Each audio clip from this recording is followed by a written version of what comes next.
Victoria Cochrane, 2019 Psychic of the Year. Welcome to Nature of Reality Radio. Thanks for coming on. It seems like I haven't been doing shows as much as I want to. Well, as much as I could. I've been contacting a lot of guests. A lot of people aren't getting back to me. And ever since that interview I did with Neil Gore, Forward to Ascension, I've actually had 3 other interviews that I need to upload to YouTube before I do this one.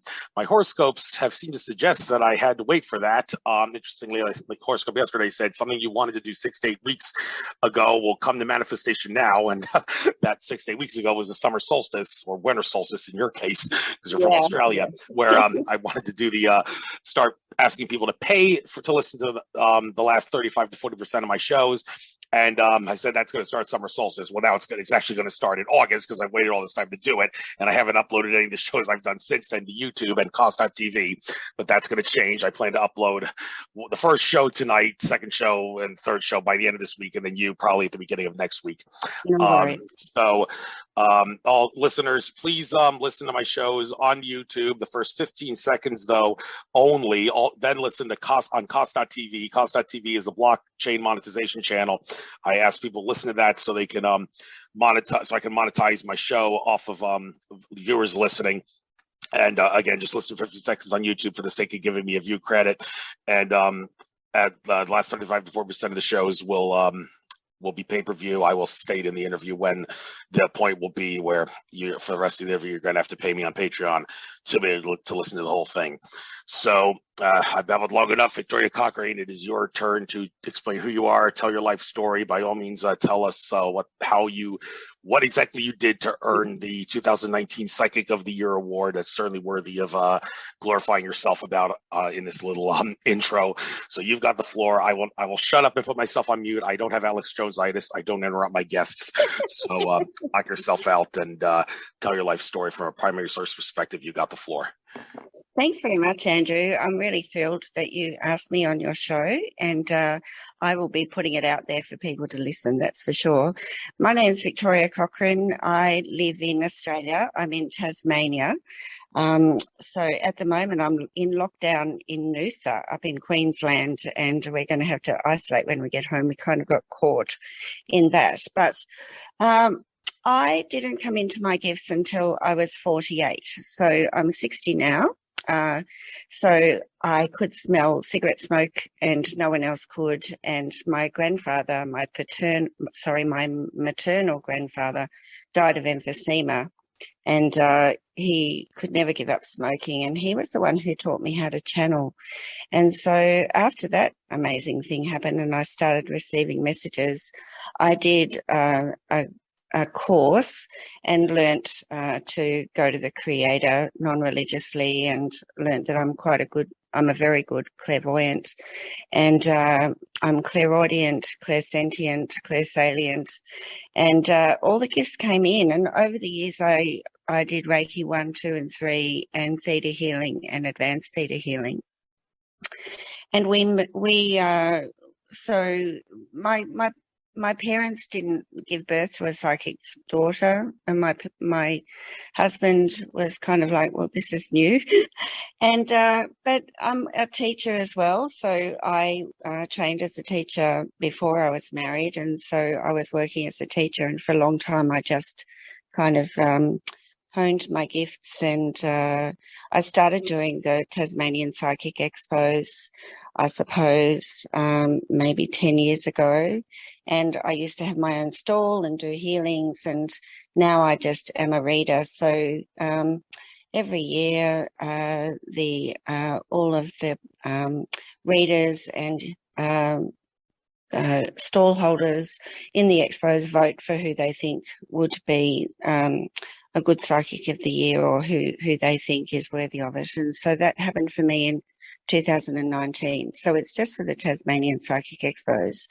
But it's been an amazing journey, and I am a healer. So when I give readings, I will offer healings as well. But I'm actually a very good energy reader now. And I can just encourage everyone who is awakening to their gifts to keep practicing and to believe and to trust, because you can imagine when you start channeling passed over or deceased grandfather, that you have to learn to trust that what you're getting is true, and stop second guessing. And now I'm quite well known.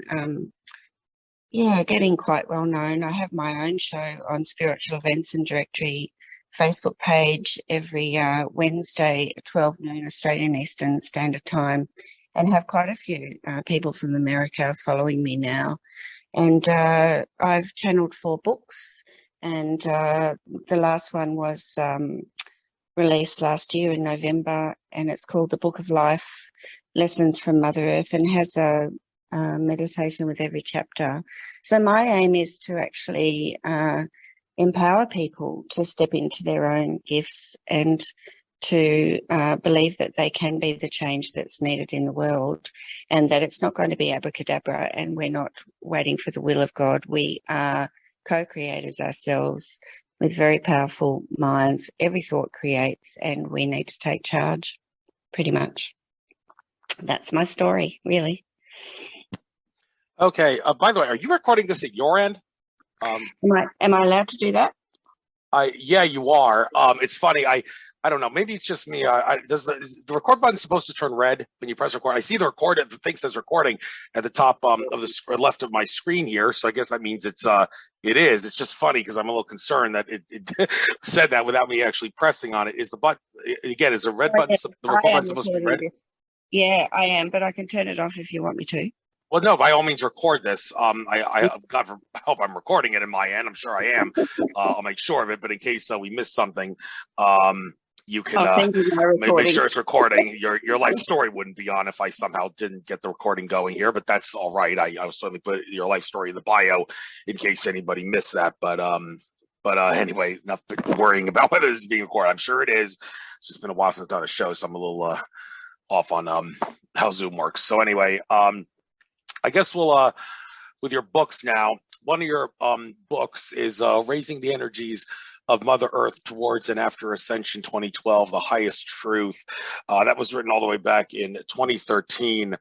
Yep. But the idea of what happened after 2012, 2012, it's said by some that's, according to Akashic Records, Andrew Bartzis, that was the first time we all experienced universal dream time, where we our consciousness went up to a higher level of dream time, and then every equinox, solstice, and total eclipse after that, it's happening too.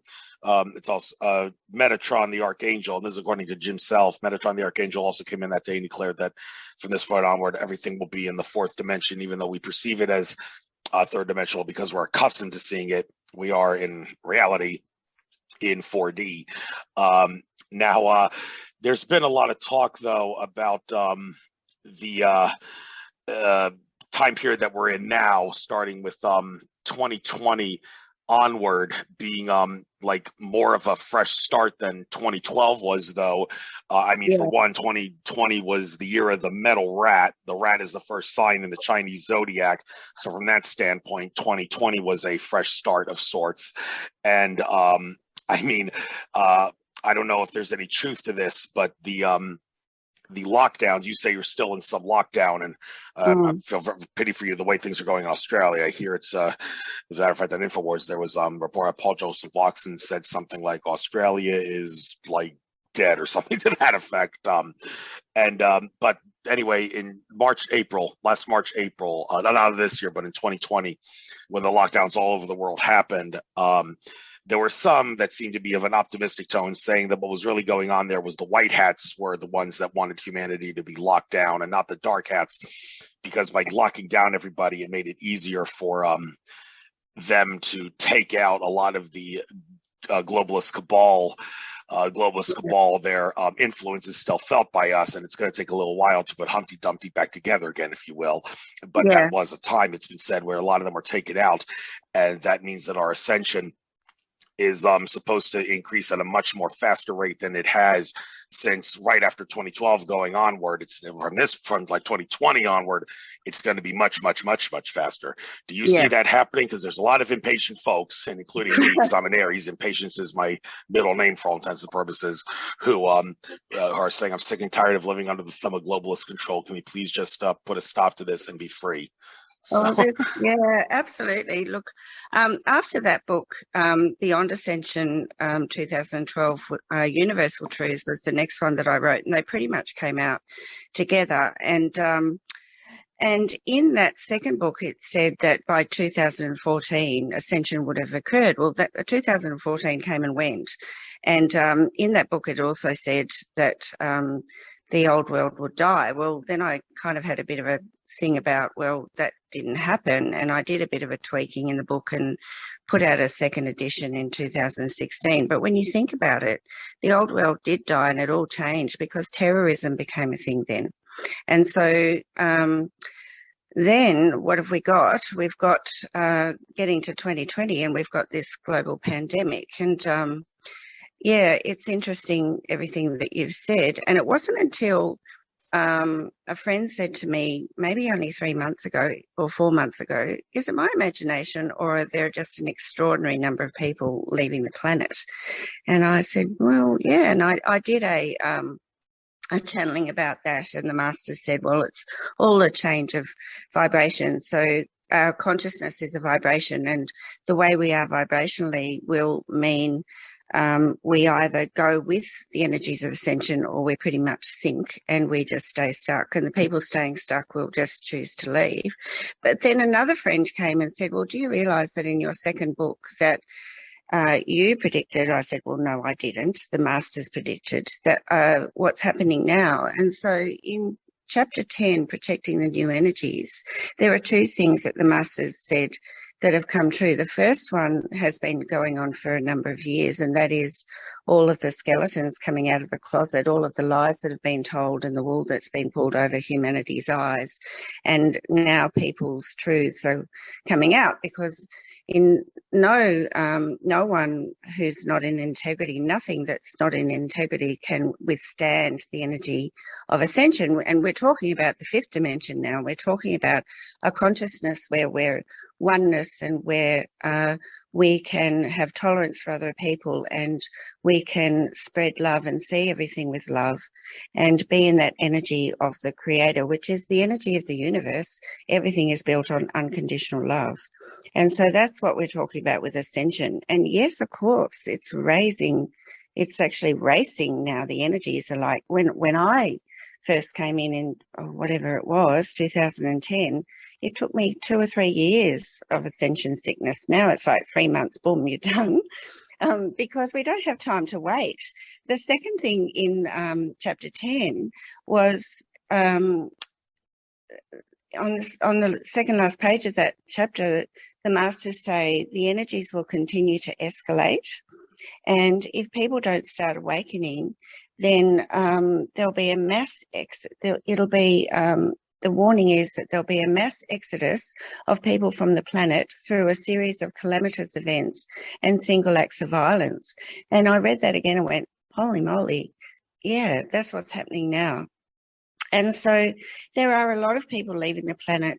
If you notice, it was all the elderly first that were leaving. And look, I don't go down too many of these rabbit holes. I do know that this is a pretty much dark cabal event, and but then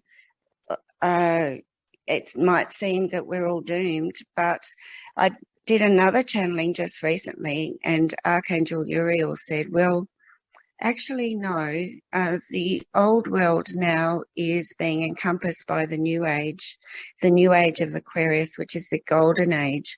So people, we just need to activate our 12 chakras, because the 12th ray is the God ray, and it's the gold ray that I'm seeing through Metatron now. The gold ray is coming through with all my healings.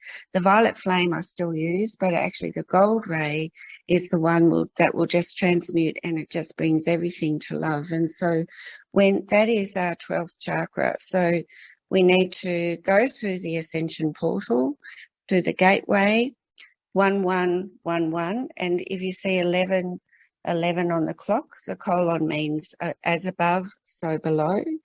And so it's just like everything just is. And all this thing about the vaccine and we should have it, we shouldn't have it, rah, rah, rah. I just choose, it's fear either way. And I don't want to go down any rabbit hole about whether you should or shouldn't. But at the end of the day, I asked Creator and I said, what is the answer? And he said, vaccination. And I went, okay, well, I just want nothing nasty in my vaccination. Thank you very much. So when you just go with everything that is, with unconditional love, and just ask to be protected, go with the golden ray, and just center yourself in that energy of love, all the fear goes. It's all illusion. It's all trying to keep us all trapped down in the third dimension, which is so dense now. It's worse than treacle. It's just awful. And that's why I choose to be informed but not immersed. And I know there's some awful things going on, but if I allow myself to think about those or know about those, I can't help other people to be hopeful and to see that we are the answer. If we love ourselves and accept ourselves unconditionally, then we can do that for other people. If you don't love yourself, you can't love anybody else. And so working on ourselves, raising our energies to the highest that we can, meditating, eating good food, not listening to all the stuff that's going on, and just being centered in our fifth dimensional energy, not like a Buddhist, because then that all goes within and it doesn't help the world. I don't mean to trash Buddhists either. Please center yourself and do what you need to do, but we also need to send it out and just be the best that we can be. And there's a lot of talk now about divine blueprint. Archangel Michael's work through Ronna Zane, Ronna Herman, and Randall Monk in the USA. I just love their work.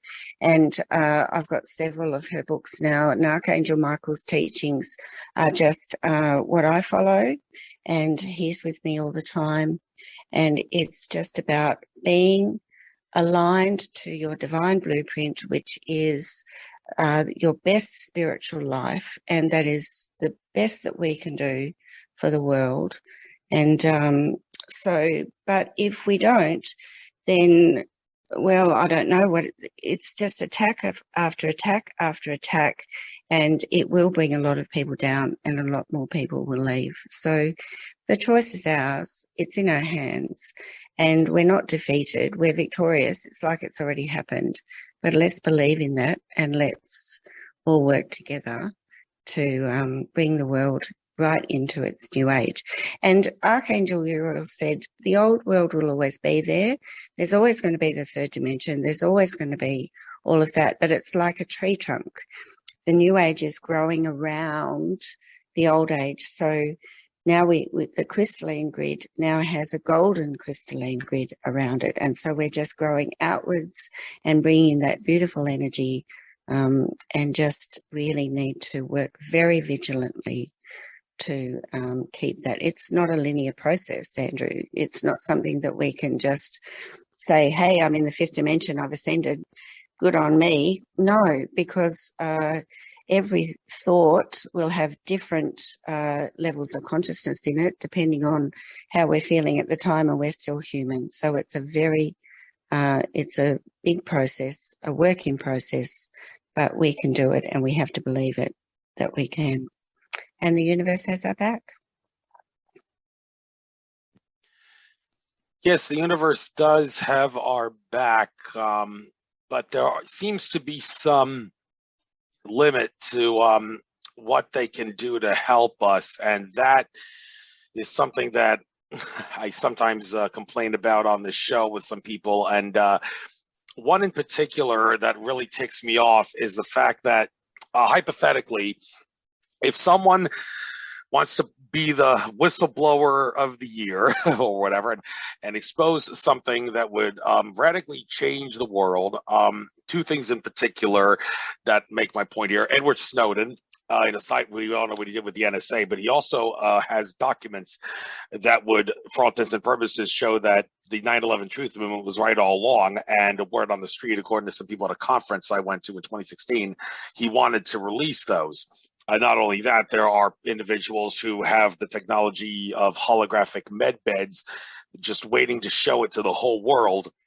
so that doctors, well, it may put doctors out of a job, but that's for the better because everybody will be able to heal anything and won't have to pay doctors anymore, and the medical monopoly will be kaput. The problem, though, the reason we aren't seeing these things, and this is according to Ted Marr, who I interviewed on my show recently, he said that forces within the powers that be said, if you release this stuff, we're going to murder lots of innocent people, so you better shut up about it and not expose it. Is that understood?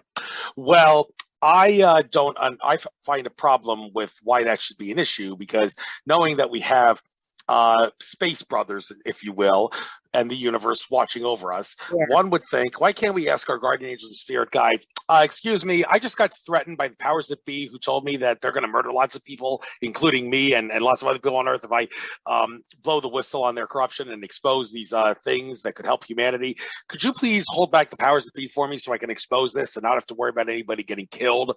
Well, it's not that simple. They would basically just sit back and let the powers that be make good on their threats. And apparently there is some sort of a law of the universe, according to Ted Marr, when I had him on my show and asked him the same question, that does not allow them to interfere in this way.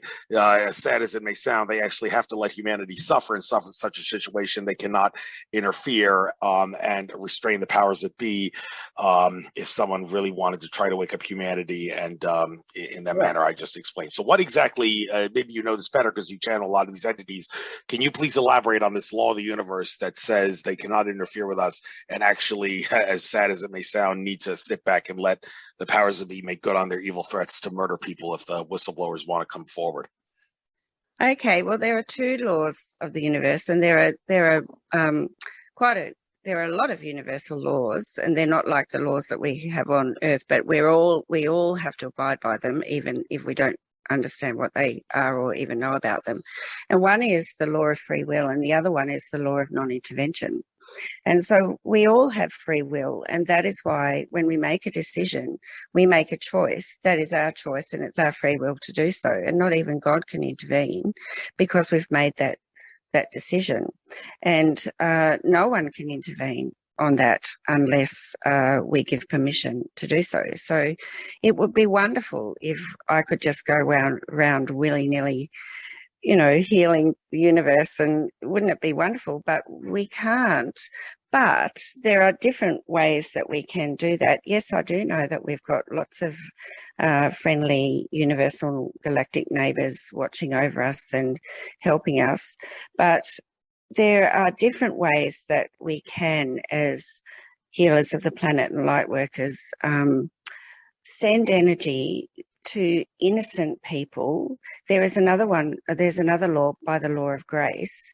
When you send archangels, you can send healing and love by the law of grace to the world. So you can actually send the violet flame round the universal collective consciousness to actually transmute all of the negative energy in there, because every thought creates.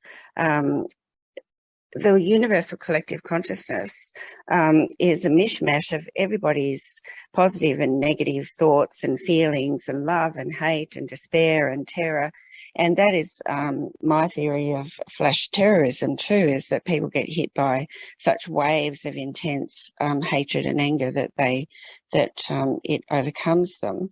So if you can send energy, the violet flame or the golden light or angels into space, into the space between humans, into the collective consciousness, you can actually ask the archangels and the masters of light to protect all innocence from attack, or to cut threads from the dark cabal to innocent people who haven't chosen to be attacked in this way. So because their free will is being intervened upon. And so, but you've got to be really careful when you do that, because all our energy can be tracked, and so it's best to do it from the crystalline grid, to ask the archangels to do it, and to just because all angelic and etheric healing has to go through a human body, because that energy is far too high to You know, our energy is far too dense down here. So there are ways to do it. There's also we all have our own work pyramids. We have our personal pyramids, there's the global pyramids, and we can harness the energy of all light workers on the earth, and we can harness the energy of all the angelic realm. And when we're sending any energy like that to the earth, the angelic realm will magnify it by 1,000%. So no, we can't just willy-nilly just say, hey, can you just go and just blast off these people? Because if we did that, we're going to create karma. There's a universal law of, you know, the spiritual law of karmic return and all of that. So let's all do it in the energy of love, send love, but clearing the space, clearing the energy in the world, you know, just even clearing the energy in a house when everybody's arguing. And my sister will say, World War III here, can you please clear the energy? And I'll just send Archangel Michael to run the violet flame through the house. And I do have permission from my sister and her family to clear all their energy. So I will ask for their energy to be cleared.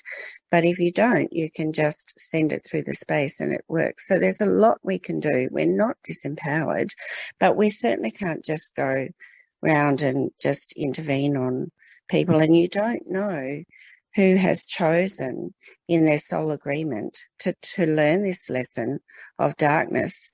We live in the energy of dualism. So in the energy of oneness, everything just is, and all paths lead to the light. There's a gradient of light. In the energy of duality, there's good and bad, and there's dark and light, and there's evil and whatever.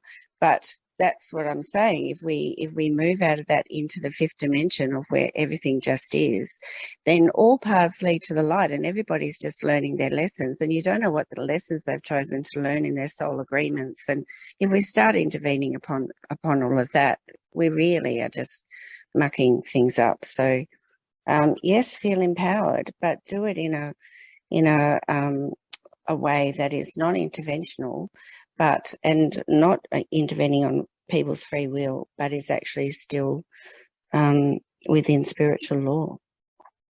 We can't be God. We can't play God, you know, and not even God can play God against the free will of others. So, yeah, that's my answer. Hold that thought for a moment.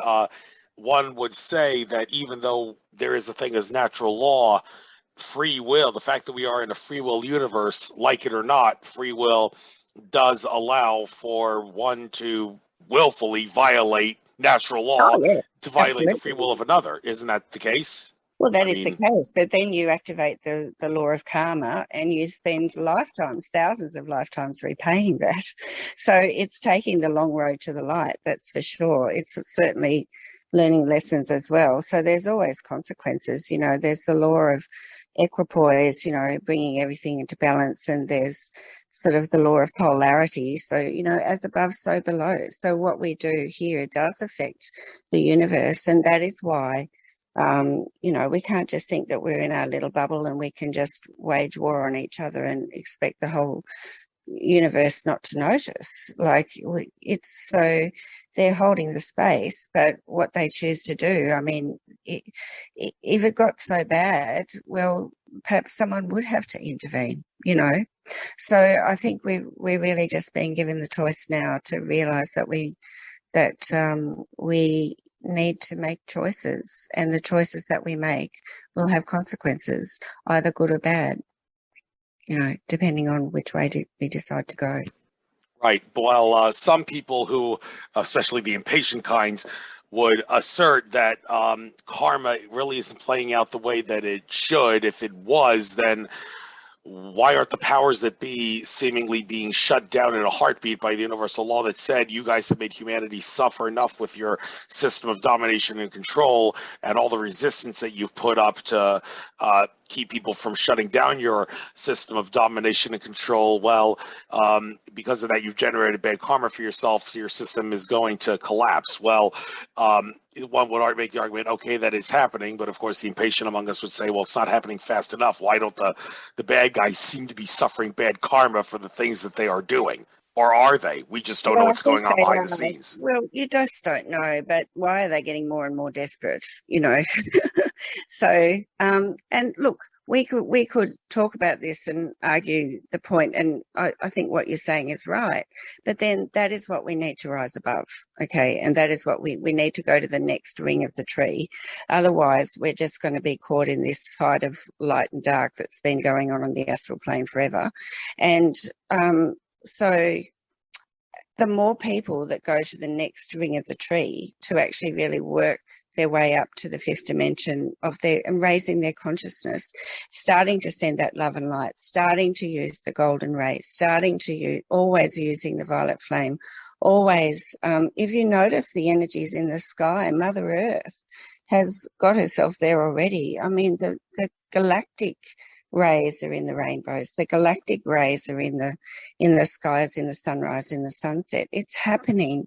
We just have to not be dragged into the illusion that the bad guys are winning, and they're not. But it seems that way, and they'll always step up their attacks to make it look like they are. And there are some terrible things going on and whatever, but just in the energy of oneness, that's where we need to be really working our way. And I'm not saying I'm great at it. You know, it's a work in progress for me as well, but that's why I don't go down all those rabbit holes. Otherwise, I would not be able to say to you now that we are capable of bringing our world into the other ring of the tree. And that's the other thing. Everyone has their own reality, and it's what reality you choose to be in, you know, and that's your consciousness. And that's so it's an individual journey for everyone. But if we worried about what they're doing all the time, and of course, when it's in your face, of course you're going to worry, but there's so much illusion around, you know, the good guys, are they really the good guys? The bad guys, are they really the bad guys? You know, it's just all a web of deceit and lies. And so where do we go? We go to the light. And that's all we can do, Andrew. Honestly, that's all we can do. And I want to go to the light too, but then again, there seems to be going to the light to an extreme when we talk about the thing known as the Ascension deception, which you seemed to touch on a little bit earlier when you talked about how the world is going to change in a heartbeat into a paradise where we're all burping butterflies and farting rainbows. Well, I don't think so. No, I don't agree with that at all. But I don't agree with that at all. But you know, we have the chance to change our world now, and we have the chance to either accept what's going on or not accept what's going on. So we don't accept what's going on. We choose not to go into the media hype. We choose not to, you know, invest in the fear, and that goes out to the human collective consciousness and just creates more fear. So I hear what you're saying, but we have to work to not go that way. You know. Absolutely. So alignment with the universe, messages from the other worlds. That's another book that you wrote. Exactly what other worlds are we talking about here? Because when we think of aliens, or I hate to use the word aliens, it has an illegal immigrant connotation to it. But when you talk about other worlds, George Kavasilis, who's also from Australia down under, he says it's better to think of entities coming from other dimensions and not other planets. So when you say other worlds, exactly what are we talking about here, where you're getting your messages from? What dimension, what density, what planet? Of course, don't even get me started. The difference between dimension and density, that's a whole can of worms. Well, it is all dimensional, and I've cleared some very nasty things off people that I have no idea where they come from. They're certainly not spirit world entities, so there are some nasty dimensional worlds out there. But in meditation, I was taken to Sirius, Orion, Arcturus. A lot of people call it Arcturus, but I call it Arcturus. There was another one that was very underdeveloped. So it was just a way of showing us that there are other worlds out there and other galaxies that have been through what we're going through now and have achieved a kind of a state of oneness. but they live sustainably. They all mostly work as colonies. It's a very boring life, really, but they would definitely sacrifice, people on their planet if they needed to survive. So it was just through lots of meditations where I was taken to these worlds, and Sirius is the one that I seem to resonate with the most. And I know, I've met people to say that Orion and Sirius are all against Earth, and I don't know. I think I was just shown the way they live and the way they survive. They clone. There are all sorts of ways that they have developed to make sure that their species always survives. I was taken down into like a place on Sirius where all of these spaceships were stacked on top of one another like TARDISes, but they could fit, thousands of beings in them. They could evacuate the whole planet if they really needed to. Well, you wouldn't find that on Earth, would you? So they do work for the greater good. And I always say the greater good is like an ant colony where the guard ants will give away their lives, to protect the rest of the colony.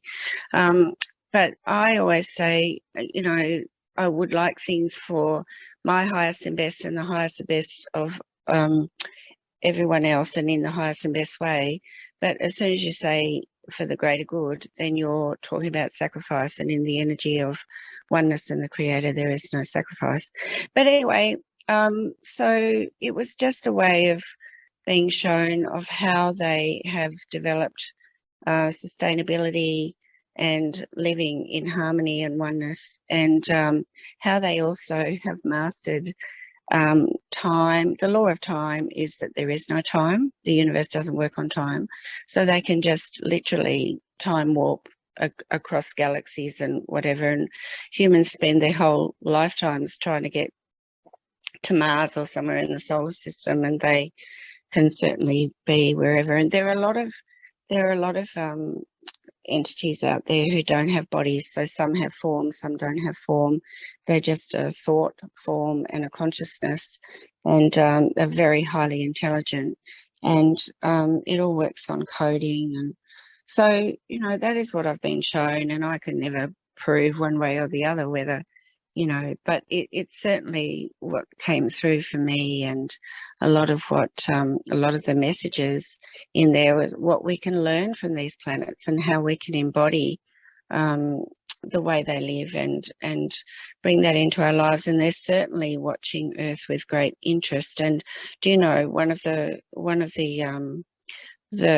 statements in there that really stays with me is that it's not the aliens that are a danger to Earth, although we know about reptilians and, some of them aren't particularly friendly, but it's humans that are the big danger, because on other planets they don't have emotions. And so emotions make you particularly very volatile and changeable, and humans are incredibly volatile and changeable and subject to emotion, whereas people, mostly I'll say entities from other planets, aren't. So if you could, and there is a way I've been shown of coding emotions. If we could put our emotions into a code, then we wouldn't have all the flare-ups of violence and anger and everything on the planet. So it's quite fascinating. And there's sections in the book that just talk about the way that we can embody these traits and to start to learn to live more peaceably. And in the fourth book, the meditations also, in the Book of Life, the meditations, which I've recorded and set to music and people can actually access when they buy the book, help us the chapters tell us what's happening and give us the information, but then there's ways of letting go of the past and transmuting all of the negative energies that we might be holding through the meditations. So, yeah, that's all I can say. And that's what I can say about that book. That it was a fascinating thing. The second chapter in particular, the creation of the universe. When I channeled that, I just went, wow, that's pretty amazing. And I'm on holiday, so I don't have the books with me. But yeah, it's been a fascinating journey, that's for sure. I'm sure it has. By the way, from this point onward in the interview, people are going to have to pay me to listen to it. Okay. You say you're recording at your end too. As soon as we're done this interview, I'm going to make sure that my end did record. If you don't hear anything from me, then that means everything is cool for the record. If you do get a message from me, that means it wasn't recording on my end, and there was some sort of a glitch that said it was. So I'm going to have to ask you to send me a recording, That's the fine. recording that you're That's doing your end. fine. So it just Okay. your end just doesn't have the intro after your life No, story. But anyway, at it's a this point onward, safeguard. Yeah, it's a people safeguard. Yeah. listen, pay me on Patreon. So, but I still have some time to discuss some other things. And